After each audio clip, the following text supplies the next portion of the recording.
Okay, so let's get back on to before somebody starts crying, right? I thought I almost had you. Oh, man. Yeah, I didn't expect to, go to that place today. Welcome to Secondhand Therapy. We are not licensed professionals. We are not therapists. We're just two dudes talking about our feelings, and we hope it helps. Yeah, we hope it helps you. And also, like the video, subscribe to the channel. We're trying to, be vulnerable here, and we're very poor. So please support. And thanks for being with us. Enjoy the show. Yeah, my little bear cub.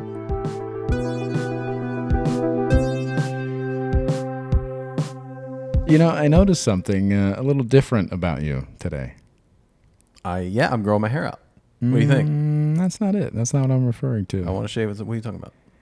Well, I just mean last week, we were talking about you not really wanting to be hoeing out there, and then you show up to the studio with a hickey. Are you hoeing? You out there hoeing? Look, that was the conversation for last week. Okay. Uh-huh. I thought it would be gone by today. Wow. Yeah. We don't need to talk about that. Here's what I will tell you. Okay. Something interesting that has been happening. So, we talked about my silhouette dick pic last week. Oh, yeah.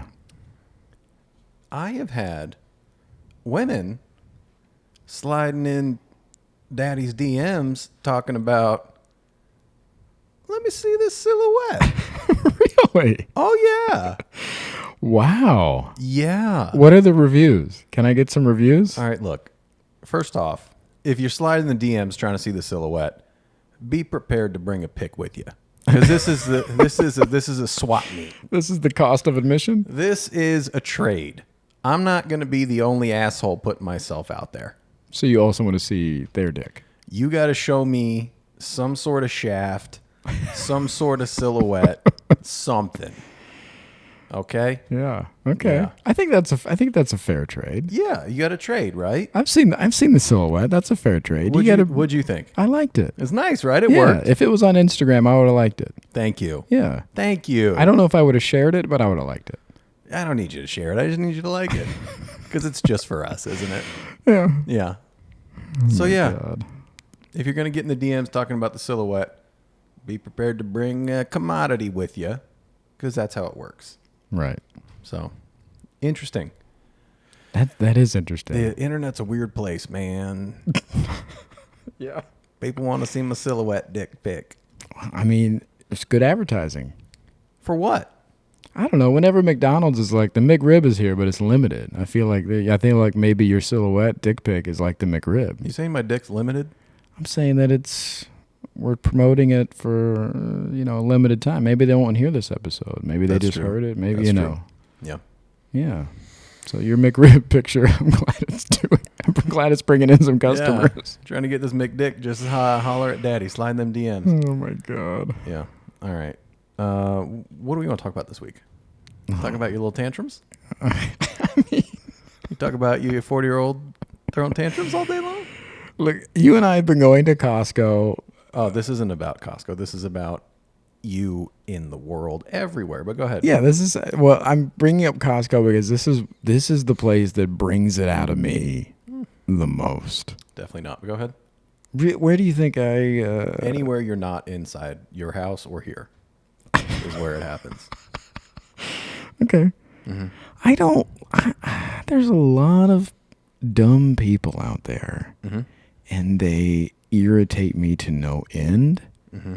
And a lot of times I feel like the best way to solve these problems is to pull them out of their vehicle and beat them within an inch of their life. Women too. Let's just be clear. Children, women, men, in front of their family. It doesn't matter. It doesn't matter. Mm-hmm. If you cut me off or you make me wait for a parking spot or you're holding up the line, it doesn't matter. You can catch these hands. They're for everybody. But you don't throw the hands. I don't. I throw a tantrum. Yeah, you throw a tantrum. You don't pull people out of their car.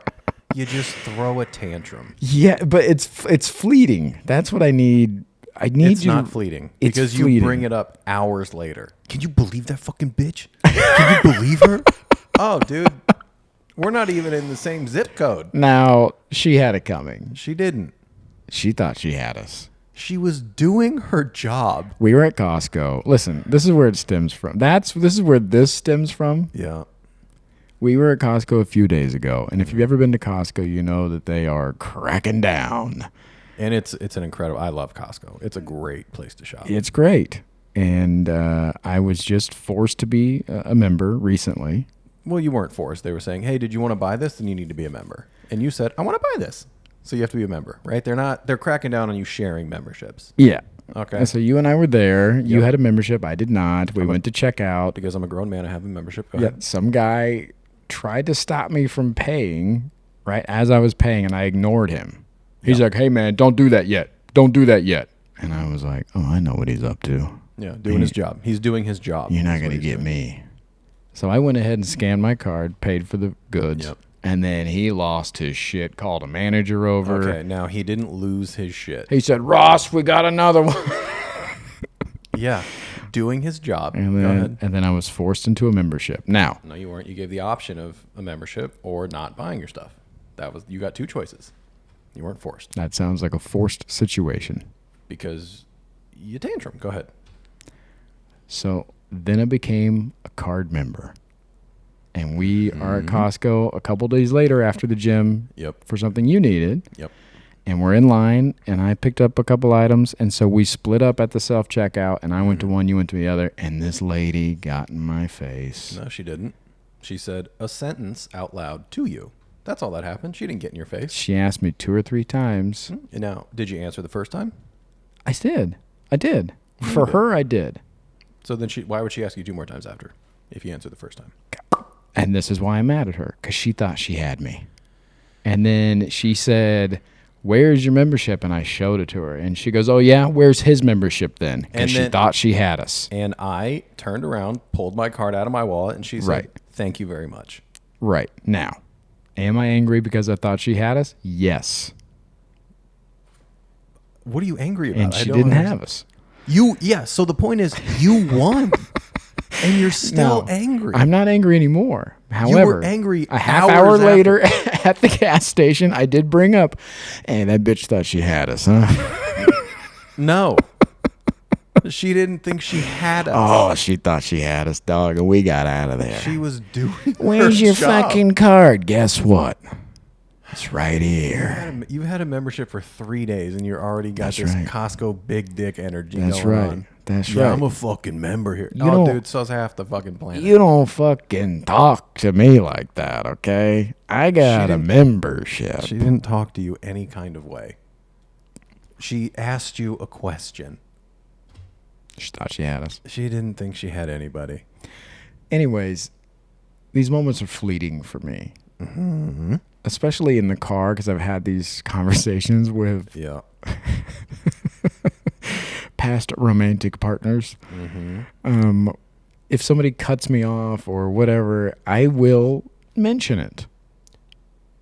Yeah, you will scream it into the windshield. I might mention, "Wow, what a fucking cunt," or "Hey, wow, I guess we can just do that now." At one point last week, I was in the car by myself, and I told you this, and I yelled out loud to nobody in my car, "I guess my car is invisible, huh?"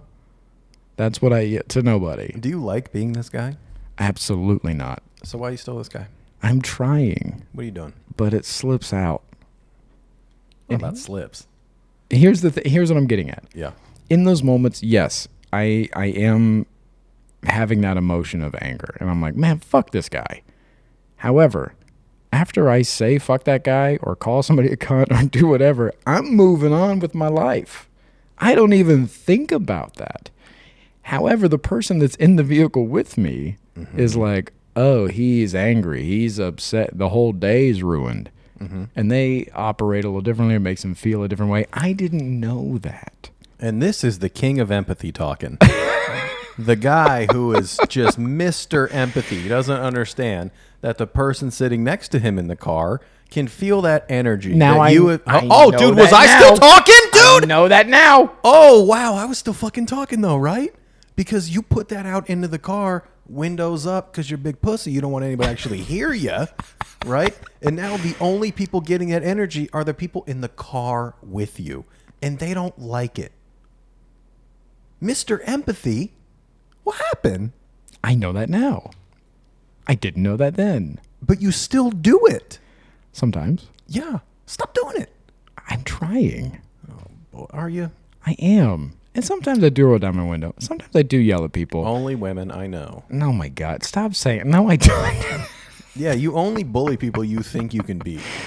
Oh my God. That's so not true. You would never roll down your window and yell at somebody bigger than you. Not a chance. I have. And I've regretted it. But I have. But they were on foot, right? Here's what I do. I do not use the middle finger. Mm-hmm. What I do instead is I shame point. I point at somebody and I look at them and I just shake my head like, you're fucking up. And then I move on. I think that's worse than a middle finger. If I really do it, I just give them a thumbs down. Sometimes I give them a thumbs up. A I don't do sarcastic, that. like, way to go, bud. Oh, no, I just look right at them and I just go. That's it. Now, can we talk about this for a second? You're coming at me with all this fucking... Hold on. We can, but not yet. Oh, okay. Because I want to unpack this a little bit more. Sure. Because I asked you one time, because I was like, buddy, you gotta fucking relax. And I asked you what it was. And you said in those moments, you take those actions that other people are doing, whether it's like pulling out in front of you in a parking lot or stepping in front of you when you're shot, whatever. Yeah. You take that as a direct fuck you to you. Mm-hmm. Yeah. And that is so interesting to me. Because it has nothing to do with you. It has to do with them trying. They're in Costco. It's crowded. They're trying to get out of there too. It's not about you.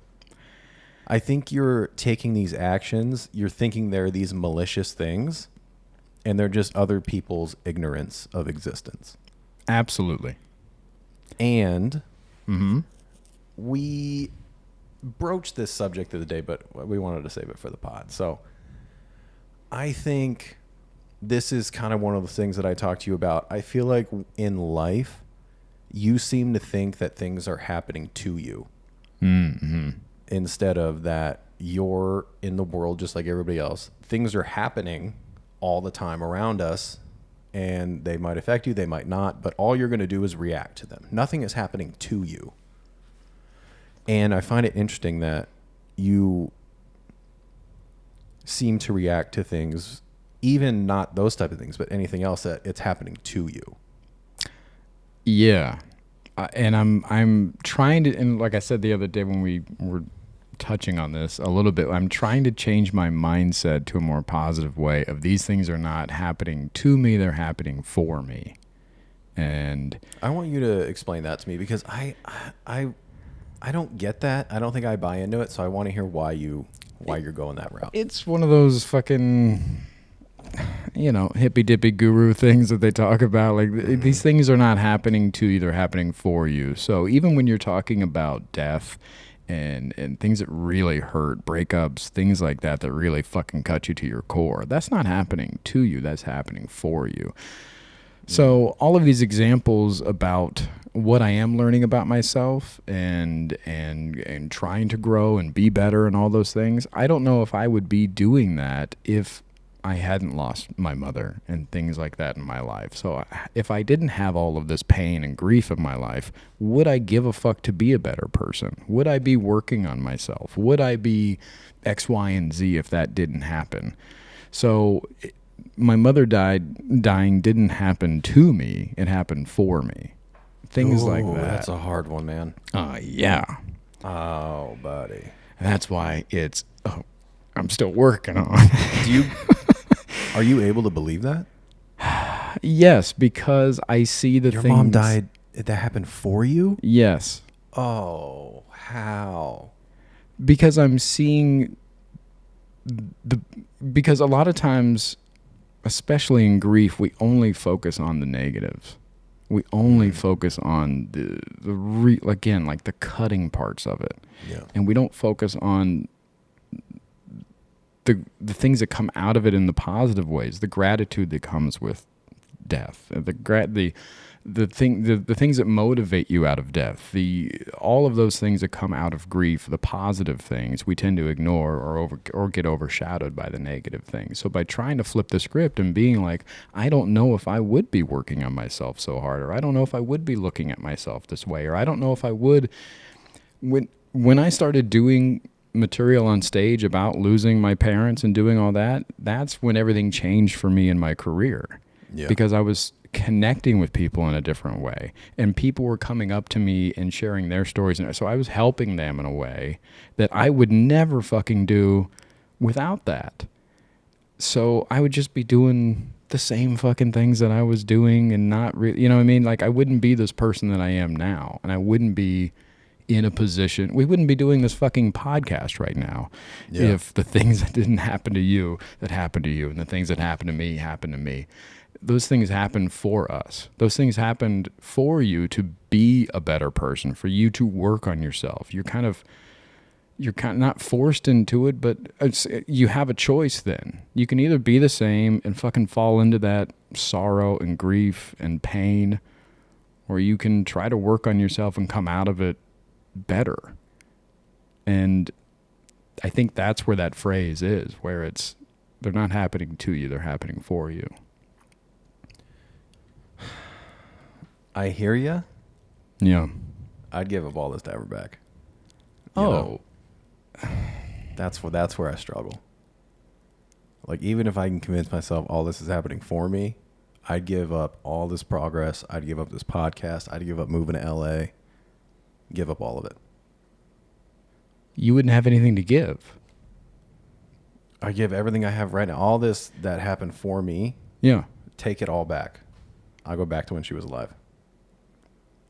In a heartbeat. See, I'm looking at it from a different perspective, because I wouldn't have any of this without losing her. So I would have nothing to give to her.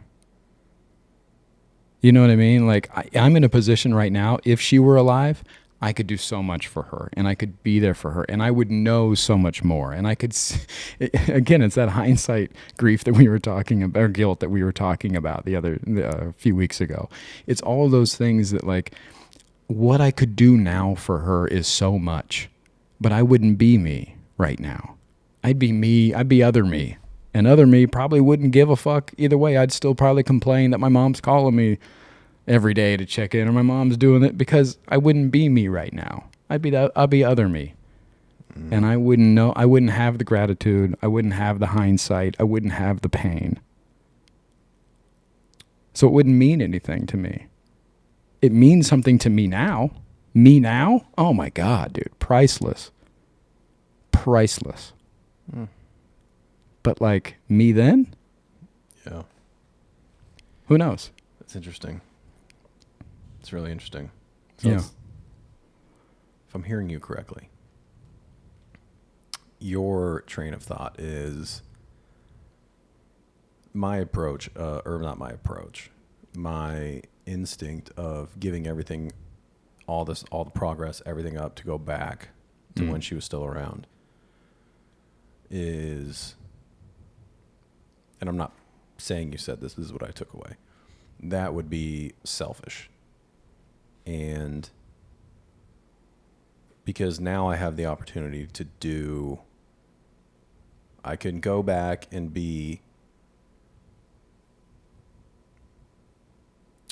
less and more empty of a man, or I can be here now with the progress and growth that I've taken and take those things and give them outward to the world, which is just a different type of fulfillment, I guess. That's a part of it. Selfless. That's a part of it, yeah. That's interesting. Oh, man. Yeah. Wow. Yep. And I'm on the fence. Yeah. You did a good job. Yeah. And again, it's something I'm learning. Yeah. It's hard. I forget you have a few years of grief experience on me too. Oh, wait till we get to that episode. Yeah, because your mom, she passed away 2015 or 2016. 16. Wayne was a year before that. Yeah, and I didn't. Back-to-back championships, baby. Yeah, and yeah, she passed away 2018. So you have a couple years on me. Yeah. Of grief wisdom. You guys, when this grief episode drops, oh boy. Yeah. Oh yeah. Well, grief started for me way before. I mean, it was. We'll get into that, but Yeah, we're not doing a grief episode today. Yeah. You motherfuckers aren't ready. You little bear cubs, you're not ready. You're not ready for Papa Bear and maybe Mama Bear. We haven't had the vote yet to get into grief. Oh, Mama Bear's here. We'll hold the vote. We'll let you know. Come here. Come into my bosom. Don't bosom the bear cubs. Okay. Sometimes they need bosom. Yeah, sometimes they do. It's not one of those times. Okay. Okay. So let's get back on to before somebody starts crying, right? I thought I almost had you. Oh man. Yeah, I didn't expect to, go to that place today. Yeah. Yeah. I'm well in a little bit. I'm all right. Okay. You were going to bring up a point. We were talking about your anger. Mm-hmm. About my past. Flip it down and reverse it. Yeah. So you're getting on me about. Was that Missy Elliott? Goddamn right it was.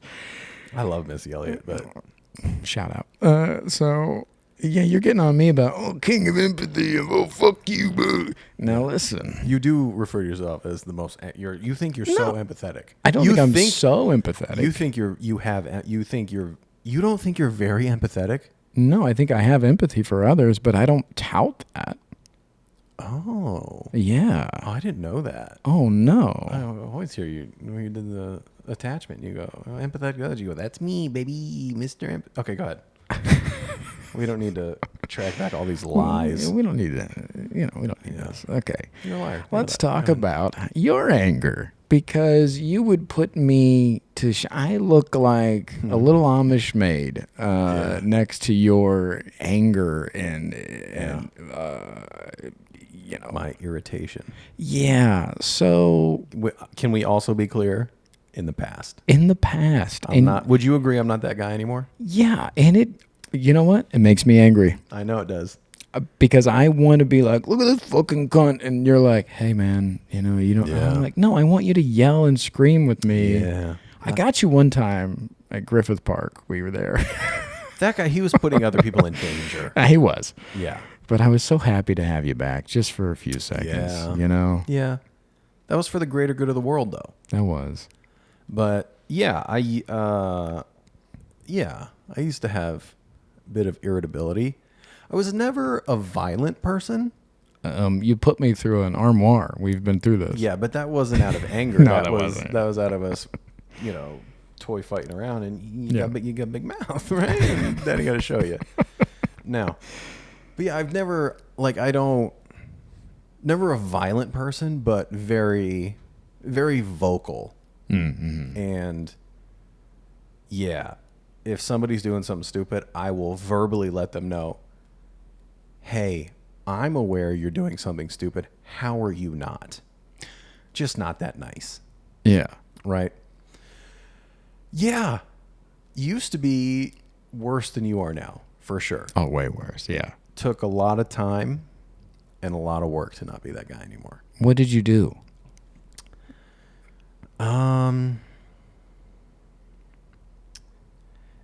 I've addressed, I didn't address this particularly in therapy, but I've talked about other things. And one, it's kind of like you talked about, when you have those moments in front of other people and they tell you like, hey man, like chill out. I feel like I just had enough of those moments that I was able to kind of like take an outside look in and be like, and just understand that I was just being an immature, like fucking idiot. Just being a grown man yelling and screaming, throwing a tantrum. And I was just like, what am I doing? And like I kind of prefaced to you before, it's just I've watched my dad behave like that my whole life. And it's so fucking gross to watch. And once I made that connection, I was like, oh, that's where I get it. And that's what I'm emulating. And I don't want to be like that. So I have to change it. And really, it all just kind of came down to, and this is where it tied back in therapy, it's just being mindful of being aware of yourself and how you're reacting to the things that are happening in the world around you. Yeah. So being more in the moment. Maybe I wouldn't phrase it that way. I would say it's just more about being aware of yourself in those moments when something happens and I want to like let the world know how upset I am and let you know how fucking stupid you are and let you know that you fucked up my day. That just being mindful and aware of, I'm not actually in a hurry. Let's say this did slow down my day. What did it add? 5 seconds? Like, it's just, in the big picture, it's not a big deal. Yeah. It's not. It might feel like a big deal because, you know, people are driven by their egos and their insecurities, and, you know, to tie it back to you, that you feel it's like a direct fuck you to you. That's what we're talking about. It's not. It's not about me at all. Somebody pulled out in front of me because they are feeling the same way I'm feeling, that they're in a hurry. Somebody's fucking up their day. So they just went out without consideration of what's going on around them. So why would I act like they're acting? That's how I used to be. Maybe they're not letting it out, but they're just not giving a fuck about anybody else. So, yeah, I can chill out and let you pull out in front of me. You want to push your cart and stand in the middle of the aisle? I can go around you without making a comment. Because that comment, it's not going to change you. It might make you feel bad for a second, but then you might look at me and go, look at this impatient prick. Like, is that big a deal for him? Jesus. And they're right. It's not that big a deal. Yeah. I have a real problem with power plays, and I look at it directly as a power play, as somebody who cuts me off or something like that, where they just go, oh, this guy's not going to do anything about it, and fucking what? And I'm like, oh, okay. And that's what I brought up about that lady at Costco the other day. Mm-hmm. You're trying to power play me, and you're not going to. You're trying to get me in trouble, and get you in trouble? Yeah. Where's your membership? Hey, I got a membership. Yeah, and then it's over. But in my mind, I'm like, oh, you trying. Again, it comes back to the idea of like, she thought she had us. It's a power play. And I don't like power plays. Why? And it's always been a struggle with me through childhood and stuff like that. Who's power playing you? Oh, all the fucking kids. Little Michael, what happened to him? Yeah, because I was a big fat kid and nobody really takes you seriously. So all the kids would like treat me differently because I was a big fat kid. So like the jocks didn't want anything to do with me, you know, really. And on a serious level, the girls didn't want anything to do with me. They weren't interested in me. They would just they wanted to be friends with you. Right. Want to be friends with me or string me along, that kind of thing. And so, yeah, I dealt with a lot of people trying to get one over on me because I was an easy target as a kid. And I think now, I think that I'm just putting all this together in my head right now. Ooh, I love it. I think that also bleeds over into the image issues that I have now when we're talking about wardrobe. You and I have talked about this, about like what I'm comfortable wearing and stuff. I like to dress like, oh, I'm not from around here. Yeah, I've heard you say that before. Yeah, and that to me, I don't want to look like everybody else. I don't want to wear the things and look. I don't want to look like I'm from around. No matter where I'm at, I want to be like, oh, he's not from around here. And I think that is a power play thing too. I don't want somebody to come over and try to fucking get one over on me or try to push me around because they think I'm just some fucking guy. I'm like, no. I'm not some fucking guy you're going to run up on. And that's when people cut me off or people try to, you know, come down on me or this and that. I'm like, oh, hey man, no. I'm not the guy. That's not it. And so that's exactly what it is. It's that power play move of, I'm like, hey man, not today. That's not, and maybe little fucking fat Michael will let you do that to him, but I'm not going to let you do that. It's insane that you like you think that so many people a day Yeah. are trying to power play you. I know. Oh, you're broken, boy. Oh, real broken. He broken. Oh, wow. Yeah, man. I take it as direct fuck you. I take it as directly like fuck this guy. Oh, fuck me? And that's when that's when fucking hometown Mike comes out. I'm like, "Oh, fuck me, huh?" And then it's rage. Then it's rage. And what's all that rooted in?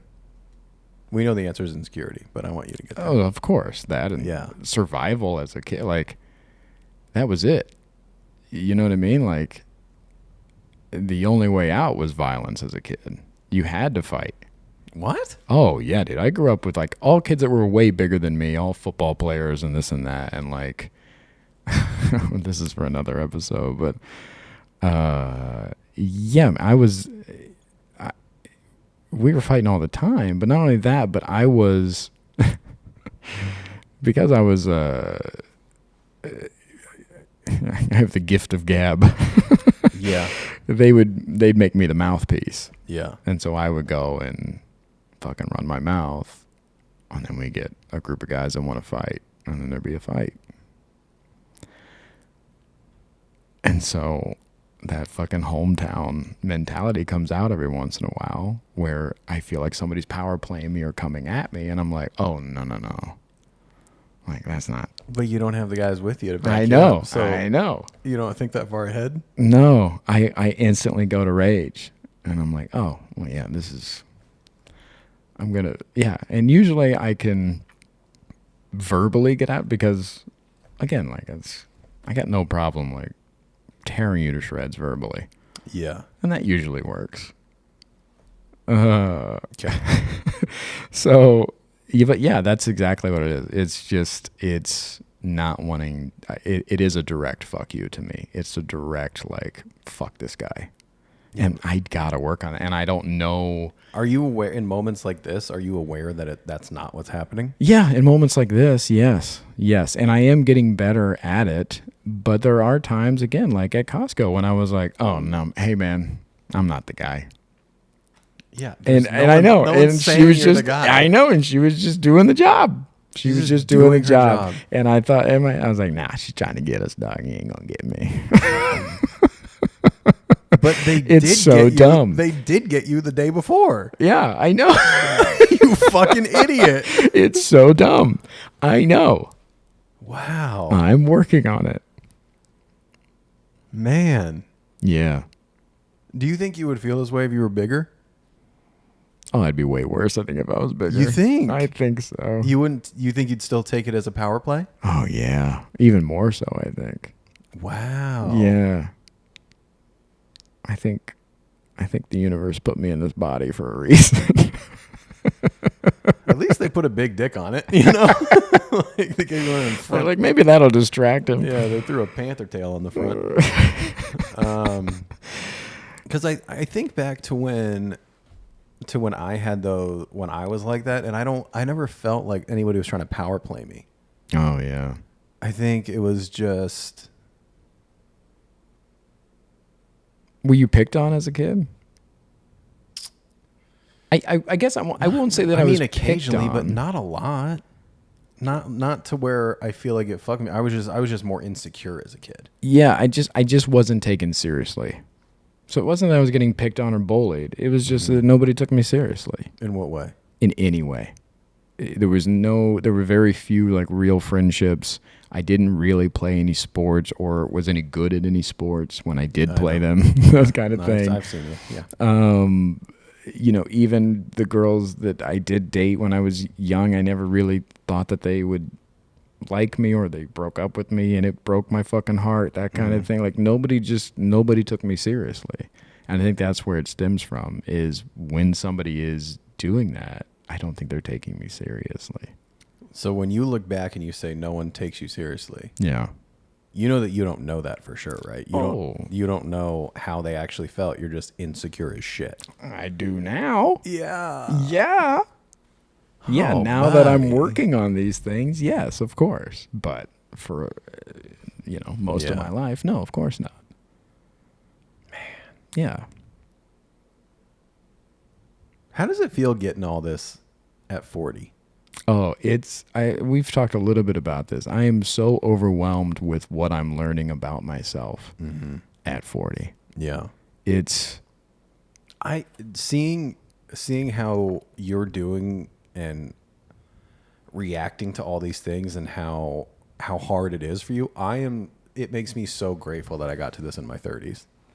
Even though I'm still late, it would have been great to do this like at 22. Would have been stellar. But yeah, I'm very grateful I got to this earlier because I see that.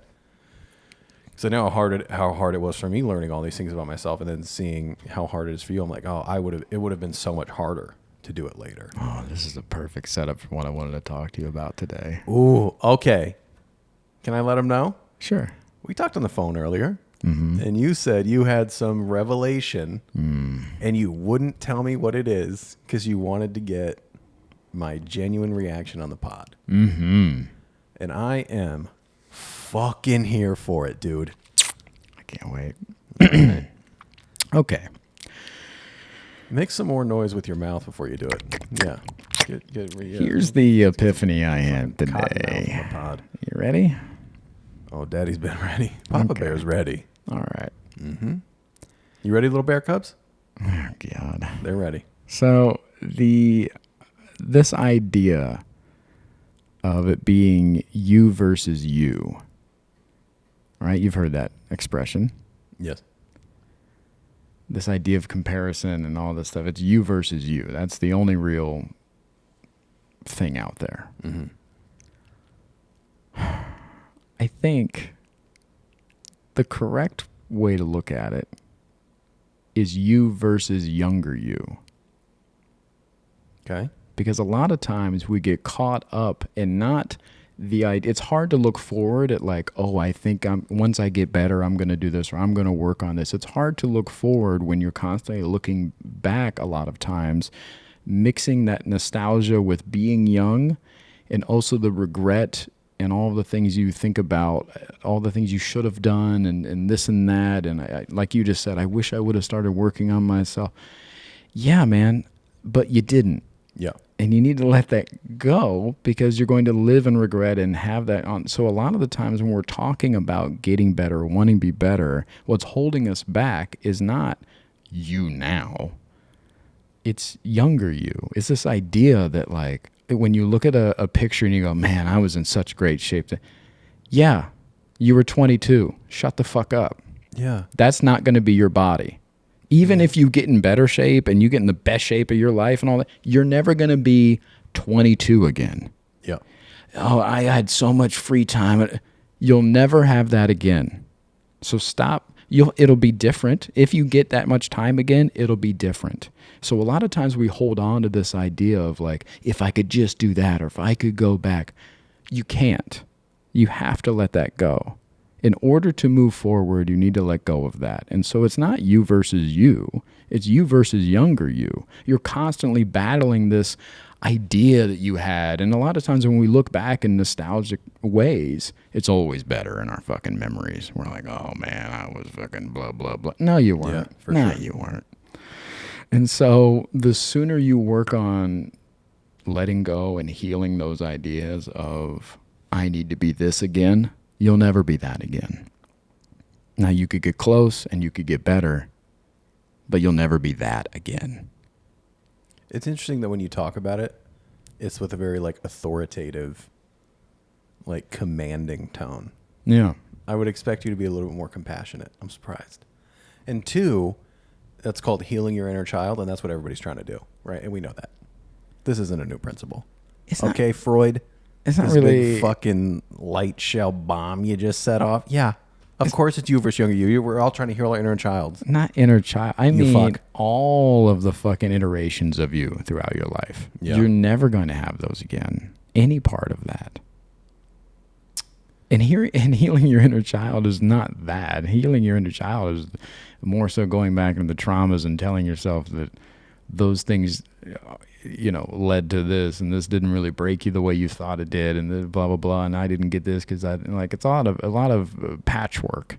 Oh no. This is letting go. Well, a lot Healing of that your is inner letting child go is too. Sorry, we're talking over each other.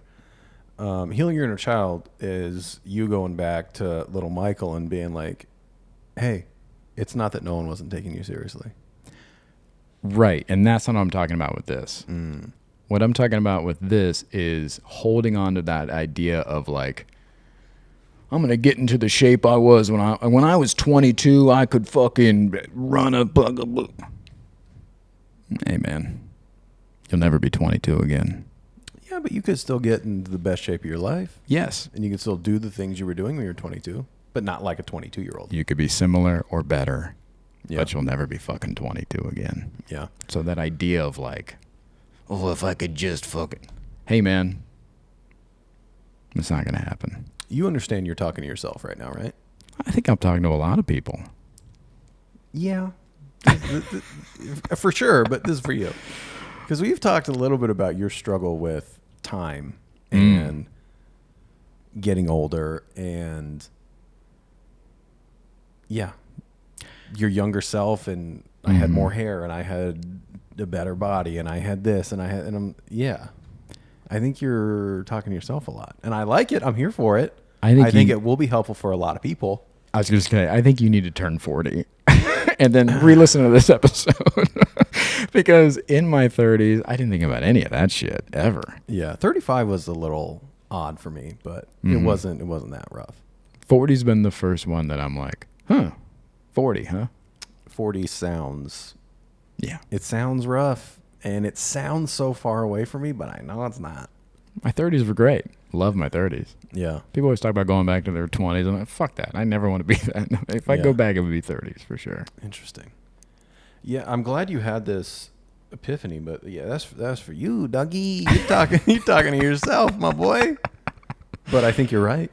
Yeah. For sure. Yeah. And that's kind of your struggle with time is that's something we've talked about a little bit. We haven't talked about it in this context of like where you were as an individual. We've talked about it more with relationships with regards to you, because since I've known you, everybody you've been in a relationship with is still in your life. And that's so odd to me. And we've talked about this, and I kind of pitched you the idea that I thought that maybe you struggled with time and having people just in the past, and sometimes you want them in the present. And I've always thought you've kind of had trouble assigning things to the past and moving on. And I think this might tie into that thought. I could see that. Yeah, I think I do. I think you have. I think you struggle letting things go and letting things be in the past, which I think is common. Yeah. Yeah, definitely. Letting go is hard. And I mean, obviously that's the best way to heal, Yeah. but it takes the most time. Real tricky. Yeah. Yeah, letting go and moving on or not, I hate the phrase moving on. Moving forward. Yeah. Moving forward is it's a real hard thing to do, man. Yeah, especially when you're looking back all the time. Yeah. Yeah. You feel like you spend a lot of time looking back? I think I used to. Yeah. Yeah. Yeah, for sure. I struggle with, this is probably for the grief episode, but because it bleeds into this, it's just I struggle with holidays a lot, and it's hard for me to be present in the holidays when they're happening now. Yeah. I know you were talking about this Christmas. You're like, I think I'm going to go to London and just be alone. And I was like, oh, cool. You want to kill yourself in London? Super tight, man. Super tight. Yeah, I have these, it's the dreamer in me. You're an idealist. You love the romanticizing these ideas. Oh, it'd be great, right? In London with the I don't even know if they do. They do. That's where the whites originated. You kidding me? They got Christianity over there. So I'm just like, man, that'd be great. Or New York or something where you can just feel the Christmas spirit. And we got to talking about it. I was like, and you're like, yeah, you're just going to surround yourself by people that are in love and with families on a holiday. Cool, man. I was And like, be super alone. Yeah, cool. yeah, you're right. Maybe That's a real bad idea. Maybe I'll stay home. Yeah. Yeah. That's real bad. But yeah, you really run away with these ideas sometimes. You really romanticize them. Yeah. Yeah. Do you not ever, you don't, how do you deal with Idealism? the past?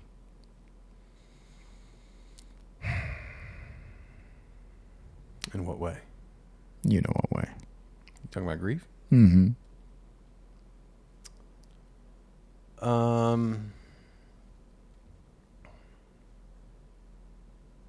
We've talked about, I think we've talked about it on the pod. We talked about it more so with self-talk, that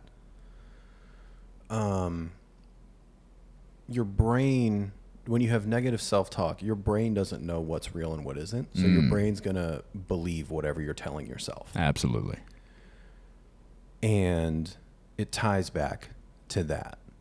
I have spent a lot of time, years, telling myself that there's nothing I could have done to change anything that happened. I've spent a lot of time telling myself those things, and I don't always believe it now. I can still get in my head and be like, man, maybe you could have changed something, you know? Yeah. But the reality is, so much of life is out of your control. Most of it. Yeah. Most Yeah. of it. And it's just repeating that to myself. It's not like in situations now, somebody pulls out in front of me. It's out of my control. I can't control what they're doing. I can't control the weather. I can't control if the fire alarm goes off at the gym and I have a fucking episode. Yeah. You know? I can't control these things. All I can do is control. They're not happening to me. They're just happening. And all I can do is control how I react or do my best. Yeah. But yeah, there are still to this day, there are a lot of nights, I'm laying in bed trying to fall asleep, and yeah, I start having those thoughts about just things in the past that happened, and I literally out loud say, this is not allowed to cause you pain anymore. And it works. Really? It's just done. I stopped thinking about it. Took a long time for that to work, though. Wow. It took a really long time. And it kind of goes back to what you were talking about particularly with grief. It's so easy to focus on the negative and, replaying when you got the phone call. Yeah. Oh my God. Yeah. Replaying those things. And those are the things you go, this is not allowed to cause me pain anymore. And I'd say that to myself out loud. I roll over, and it most of the time will just go out of my head. Sometimes it doesn't. Sometimes I have to do it a couple times. But it took a long time, but that's how I deal with it now. Yeah. This is not allowed to cause me pain anymore. Yeah. Takes a lot of time, a lot of practice. You got to tell yourself over and over and over, and eventually your brain will believe you. Yeah, I mean, you're absolutely right. I've heard that so many times where it's just like whatever you tell yourself is true, whether it is or not. Yeah, you tell yourself you're a piece of shit, your brain's gonna be like, dude, we're a piece of shit, man. Yeah. You tell yourself, I'm doing my best, and I deserve good things, and I deserve to be happy, and I'm worth it. Your brain's gonna go, fuck yeah, we are, man. And, I've talked about it before. It feels silly a lot of the time, but it works. It takes a lot of time for it to work. So it's just like anything else. Nothing happens overnight. Nothing will ever happen overnight. It's a process. It's a really long process. And even when you get to the point where you can say these things, like when I can say, this is no longer allowed to cause me pain, I got to keep doing it. You can't phone it in. There's no muscle memory to these things. Depression, anxiety, they don't go away. It's also one of the things I think I kind of prefaced when I was diagnosed with having PTSD and 3 kinds of PTSD and anxiety disorder. And she just, she told me, she's like, yeah, this is it. This is how you are now. Yeah. Like, I just had to accept that this is like, once I understood that I'm not going to cure this, I can't take away these experiences that happened, this is how my brain works from now on. I was like, okay. So when they have flare-ups, you go, oh yeah, this happens now. And it's just easier to deal with. It's a forever thing. Yeah, acceptance is a motherfucker. Yeah. Yeah, it is. Oh, man. Yeah. You want to do grief next week? Of course. I mean, we're dipping our toes. We are dipping our toes. My God. I tell you, my aunt listened to the podcast. Was it on Christian radio? She listened to the podcast. Yeah. And she listened to the Guilty Conscience episode. Oh, that's the worst one for her to hear. That's the worst one to hear. Yeah. Pick a different one. Yeah.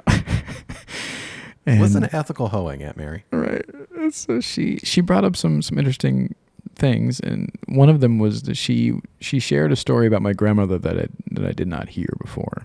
And my grandmother had a lot of pain in her life, and after she lost her only son, she obviously fell into a pretty bad depression and funked to get out of it, and it was just hard for her. And my aunt told me that she was trying to help in any way she could, and she, was like, do you want some Xanax or something? Do you want anything that would like kind of calm you down or whatever? And my grandmother said, it won't do any good. She said, even if it makes me feel better for a little bit, it won't bring him back, and I'm going to feel this way whenever the pill wears off. Yep. And she told my aunt, the only thing I can do is move forward. Fuck, dude. Your grandma just gets it, dude. Yeah. Man. Yeah. From the stories you tell me of your grandma and from the experiences I have being around her, she's just one of those people that just got life, man. Oh, one of the best things I ever did was, for years I tried to get her locked down into writing in a journal, like all these stories she would share, or like I bought her a voice recorder to, like, all you have to do is like act like you're telling me a story in this voice recorder when I'm not around, all these things. Oh yeah, what am I, some kind of pussy? Yeah.